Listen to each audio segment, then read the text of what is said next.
Hi guys, so part 2 ito. So, minaldali ko na yung part 2 kasi kung nakakalaing time na pala ay marunong Tagalog sa Pilipinas.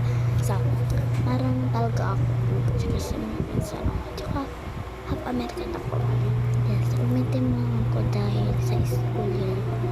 Dapat na isa. So, time to kwento. Okay. Ito na nga. So, itong cellphone na ito, ang ginagamit ko. So, magsisimula tayo sa pinaka-una. So, inantay ko tong birthday ko. Mga 8 days ko nang inaantay. Napaka-excited ako. Kasi nung magna 9 days pa, pag 9 days pa, mag 9 days muna bago birthday ko.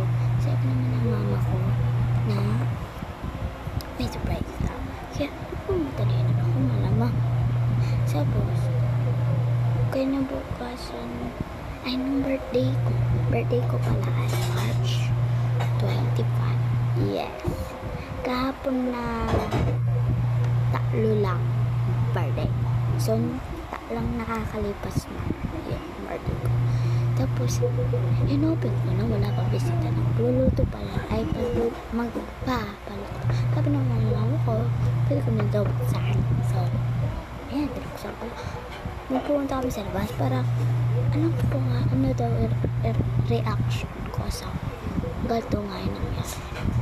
Lumabas, ito nga yung sala namin. Ito kunwari, tindahan, sala, kwarto dito. Dito ako ngayon. Yan yung pinapakita. Dito kasi sabi ko naman, ito mama ko ako dito. So, ito ako. Medyo hapit ko siya mag-kinay. Konti.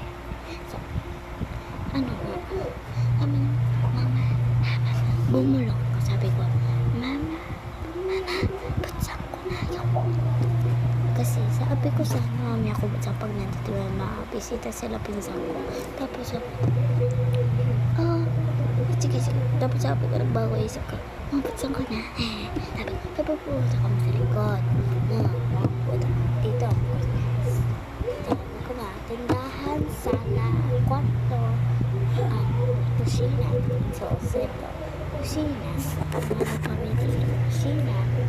Lumabas kami. Ito kami sa rin. Ito kami sa likod. Wait lang, malapit ng time. Kaya naman, narinig ko cellphone. Ito nga yun. So, yan, bye-bye.